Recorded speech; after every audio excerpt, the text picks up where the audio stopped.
Terima kasih atas kesempatan yang diberikan kepada saya selaku anggota kelompok 6. Perkenalkan, nama saya Jesli Atasia Basi dengan 71 2024 173. Nah, di sini saya dari materi teman-teman yang sudah dikirimkan di grup kelas. Nah, di sini saya tertarik pada bagian 2.5 mengenai perkembangan gereja pada saat Perang Dunia dan pasca Perang tahun 1942 sampai 1962. Nah, di sini saya mempunyai dua pertanyaan. Yang pertama yaitu bagaimana situasi dan kondisi gereja pada saat berproses untuk menuju kemandirian. Apakah ada tantangan yang dialami pada saat gereja menuju kemandirian?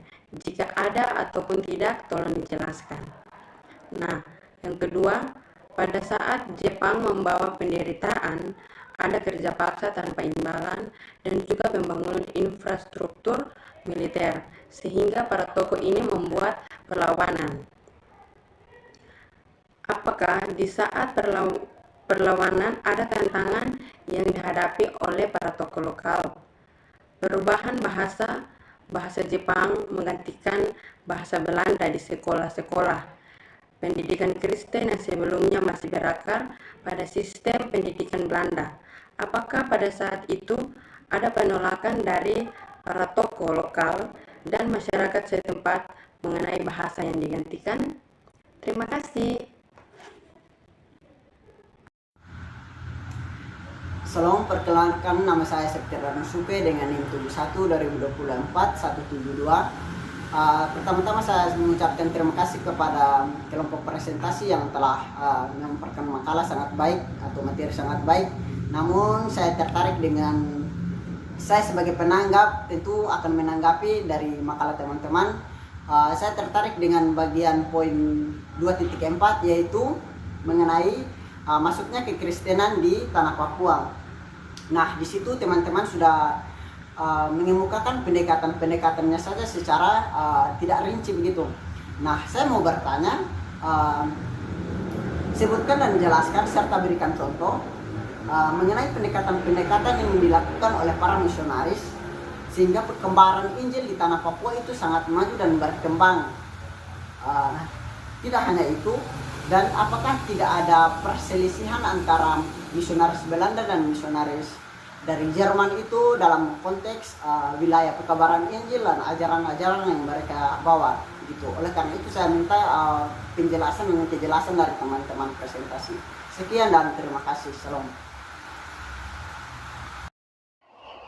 Perkenalkan, nama saya Ita Marsone dengan NIM 71 2024 182. Jadi di video ini saya akan menanggapi dan memberikan pertanyaan kepada kelompok 3 dari makalah teman-teman kelompok 3 khususnya di bagian 3.4 dan 3.5 dapat memberikan gambaran yang jelas kepada kita tentang perkembangan kekristenan di Papua.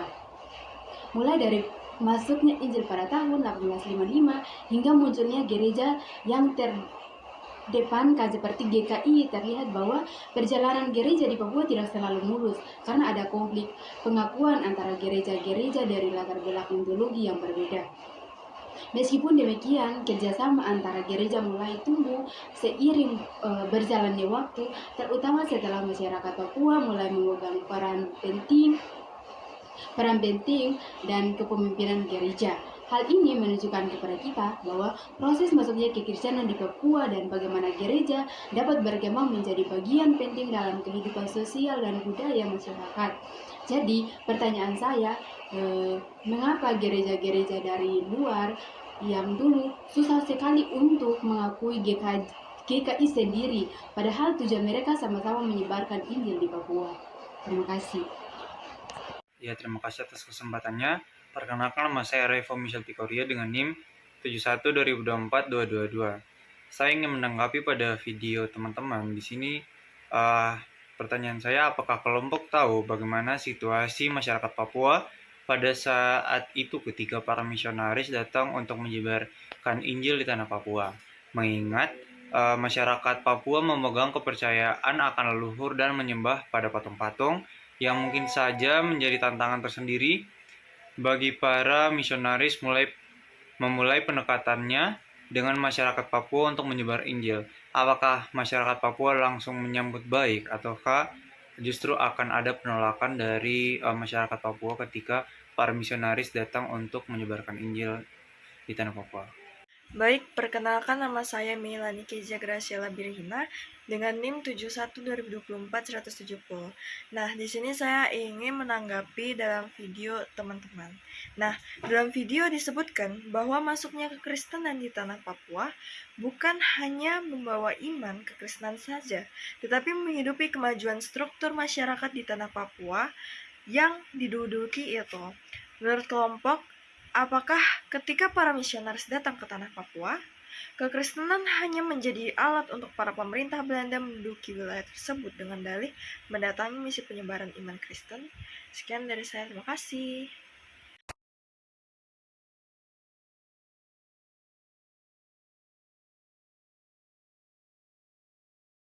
Baik, di sini saya akan memberikan sebuah pertanyaan. Yang pertama, yang itu adalah apa peran pemerintah kolonial Belanda dalam memfasilitasi dan mendukung penyebaran kekristenan di Papua? Terima kasih atas kesempatan yang telah diberikan. Dalam poin yang terakhir, kekristenan yang telah menjadi agama yang dominan di Papua pada awal 1960-an, banyak pemimpin masyarakat Papua yang menjadi Kristen dan mendukung perkembangan gereja.